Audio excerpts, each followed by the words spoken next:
Fala aí pessoal, seu Jorge Nicola, bem-vindos a mais um vídeo do canal, sempre bom ter vocês por aqui, sem perder tempo, pedir para deixar like, se inscrever no canal e ativar as notificações.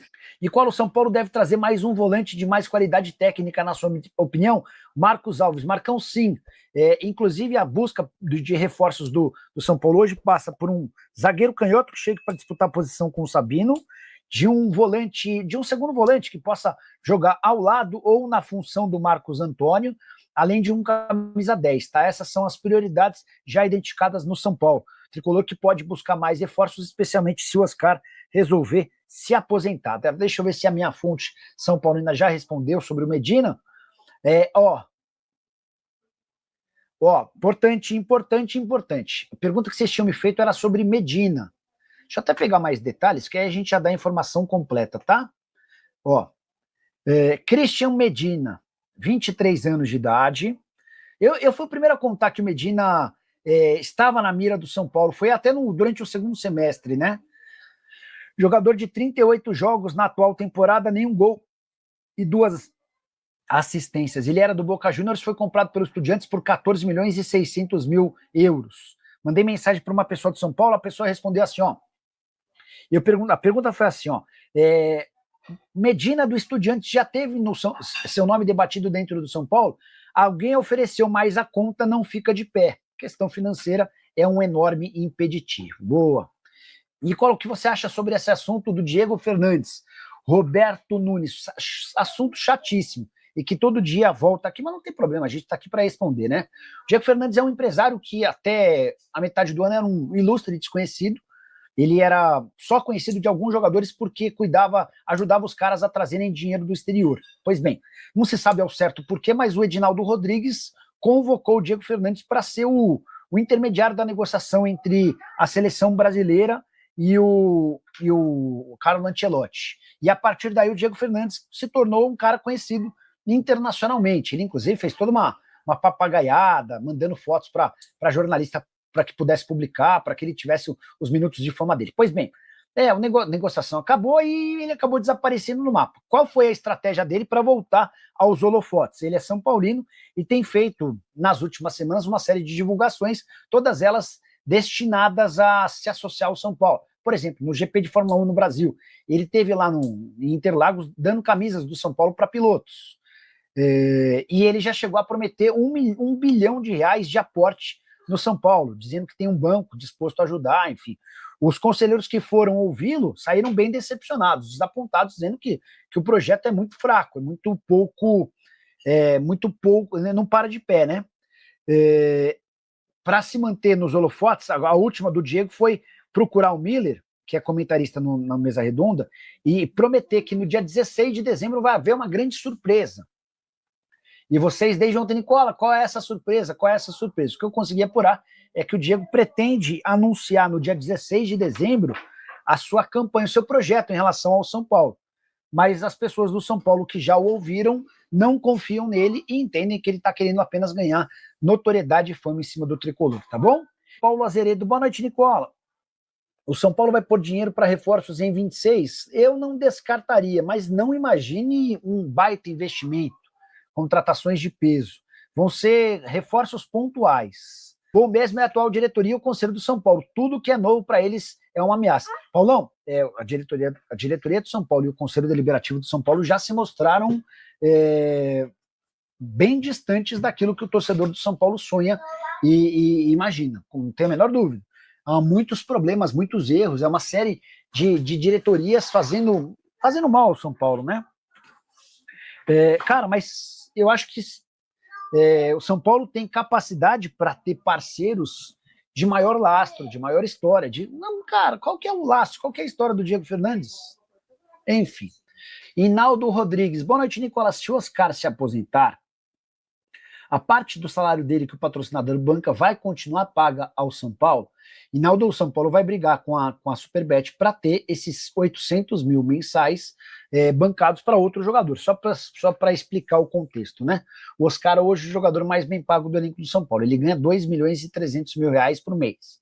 1,5 milhão são bancados, perdão, Vou voltar. 1,5 milhão são bancados pelo São Paulo e outros 800 mil são bancados pela Superbet. Digamos que o Oscar se aposente. Agora há pouco eu acabei de mandar mensagem para uma pessoa de São Paulo, a pessoa disse que o São Paulo ainda guarda uma posição do Oscar. Se o Oscar se aposentar, o São Paulo tem uma economia logo de cara de 1,5 milhão por mês e vai procurar a Superbet para pedir que a Superbet ajude o São Paulo com o pagamento desses 800 mil a outro jogador. Perguntei aqui para uma pessoa de São Paulo, repassei a pergunta do Leonardo Prieto. Nicola, procede a informação do Neto de que o Lucas Moura vai operar de novo? A resposta foi não, tá? Então, não é não. Preciso te atualizar agora sobre o zagueiro Nino, ex-atleta do Fluminense e alvo de vários clubes brasileiros, entre eles Flamengo e Palmeiras. Excelente defensor, caberia em qualquer clube de futebol no Brasil. E o Nino pediu para ser negociado pelo Zenit. Justificativa de que o filho dele, que tem autismo, tem recebido pouca assistência durante o acompanhamento escolar. O Zenit pertence à Rússia e por lá o Nino percebeu que não há uma grande infraestrutura e seu filho vai ter um acompanhamento aquém daquilo que ele e a esposa imaginavam. Diante disso, o Nino procurou os dirigentes do Zenit pedindo para ser negociado. Antes que você, torcedor de algum time brasileiro, se anime, é bom saber que o Nino vai dar preferência a continuar na Europa. A busca vai se dar agora por um clube de uma liga importante do futebol europeu, onde ele possa ter esse tratamento especial a seu filho autista, assunto super importante. E alguns atletas têm tido participação decisiva, como por exemplo o goleiro Cássio, que tem sempre destacado, desde a época do Corinthians e agora no Cruzeiro, toda a relevância desse assunto e o quanto isso pode ser importante para que outras pessoas possam ser assistidas. Nino, que foi contratado por 8 milhões de euros, hoje certamente vale mais do que essa quantia, titular absoluto no Zenit, atual temporada de 12 jogos, na temporada passada havia feito 35 partidas com 2 gols e 1 assistência. Quais as posições que o São Paulo buscará reforços para 2026? Mandei essa pergunta para um dirigente do Tricolor na live desse domingo. E na manhã dessa segunda-feira a resposta apareceu por aqui. São Paulo dará prioridade a um camisa 10 e essa busca se dá antes mesmo do problema de saúde com o Oscar. São Paulo também sonha com a contratação de um segundo volante com bom recurso que possa jogar ao lado ou para concorrer com o Marcos Antônio, além de um zagueiro canhoto que dispute posição com o Sabino. Essas são hoje as 3 prioridades no elenco do São Paulo. Importante registrar que, se o Oscar de fato se aposentar, o São Paulo vai ao mercado em busca de mais 2 ou 3 reforços. Isso porque garante um alívio em sua folha salarial de R$ 2.300.000 mês. São Paulo paga R$ 1,5 milhão ao Oscar, outros 800 mil são bancados pela patrocinadora Master e o São Paulo entende que teria esses 2.300.000 para buscar novos reforços. Hora de falar sobre o São Paulo para responder o que o Diego Fernandes está prometendo para 16 de dezembro. Só para situar, Diego Fernandes é um empresário que se tornou um pouco mais conhecido quando intermediou a ida de Carlo Ancelotti para a CBF. Desde então, ao se declarar São Paulino, ele tem tentado cavar um espaço no tricolor. Primeiro, garantiu que teria R$ 1 bilhão para colocar no São Paulo. Depois, deixou vazar que já tinha um banco por trás desse projeto. No momento seguinte, começou a conversar com conselheiros. Percebeu que a comunidade do São Paulo não estava disposta a investir e apostar em alguém que tem bem pouco reconhecimento dentro do futebol. O que o Diego Fernandes fez para se manter nos holofotes? Ele conversou com o Miller, ex-jogador do Tricolor, e o Miller revelou que no dia 16 de dezembro o Diego Fernandes divulgará um grande presente, uma enorme novidade para a comunidade São Paulina. E a pergunta que eu mais recebi durante a live do canal do Nicola dessa segunda-feira foi: do que se trata esse grande presente, essa bomba, essa surpresa? Pois bem, Diego Fernandes pretende apresentar no dia 16 de dezembro o seu projeto para o São Paulo. Todos os detalhes e como ele imagina ser capaz de mudar a realidade do tricolor. E o que pega é que muitos são paulinos já não confiam na atual diretoria de Júlio Casares, Carlos Belmonte, e preferem apostar no novo. Só que o Diego Fernandes não tem história dentro do São Paulo, não é nem sequer conselheiro, então não poderia participar ativamente da vida política do tricolor. E mais, o São Paulo desconfia da capacidade financeira do Diego. e assegura que ele não tem como aportar R$ 1 bilhão como foi prometido. Mas, sobre a ideia de o São Paulo se transformar numa SAF, essa ideia não existe, ela não pode sair do papel, porque para virar SAF o São Paulo precisaria de uma mudança do seu estatuto. E para mudar o estatuto, haveria a necessidade da aprovação do Conselho Deliberativo. Dá para contar que a grande maioria dos integrantes do Conselho é radicalmente contrária à ideia de São Paulo se transformar numa sociedade anônima do futebol. Mas por que, Nicolau? Porque ao virar SAF, São Paulo determina que todos os conselheiros passem a ser figuras meramente ilustrativas. Eles nunca mais vão ter autonomia nenhuma dentro da história do São Paulo. E a fase no São Paulo é tão ruim, mas tão ruim, que há um meme circulando nas redes sociais de que até o mascote do São Paulo sentiu uma lesão muscular e virou desfalque para a próxima partida contra o Corinthians, marcada para quinta-feira da semana que vem.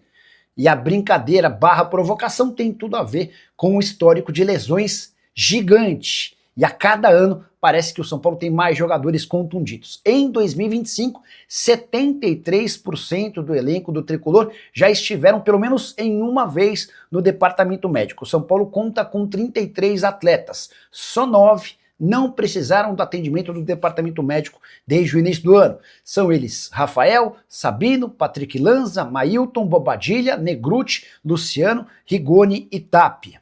Importante registrar que esse número gigante de contusões está muito associado ao fato de o São Paulo ter vários veteranos. São 13 atletas com mais de 30 anos de idade. Bora aos nomes e às idades. Luiz Gustavo, 38 anos, Rafael, 36, Tolói, 35, Arboleda, Oscar e Cédric Soares, 34, Lucas Moura, 33, Luciano, Caleri, Rigoni, Alisson e Wendel, 32, além do Dinino com 31 anos de idade. Citei 13 atletas com mais de 30 anos, certo? Só 3 desses 13 não tiveram contusões no ano. Goleiro Rafael, o atacante Luciano e o também atacante Rigoni, que chegou algumas semanas atrás. É por causa de todo esse contexto que o São Paulo decidiu que só vai contratar para o próximo ano jogadores jovens e com pequeno histórico de lesão. A coisa chama demais atenção e o São Paulo vai chegar para o confronto contra o Corinthians desfigurado, mesmo precisando de pontos para segurar a vaga na pré-Libertadores de 2026. Fala pessoal, estamos aí com atualizações importantes do São Paulo. Se inscreva e ative o sininho para receber mais atualizações do Tricolor. Deixe seu like, que é muito importante para o crescimento do canal. Utilize o espaço aqui embaixo para registrar sua opinião. Ficamos por aqui com mais esse giro de notícias. Um abraço e até o próximo vídeo.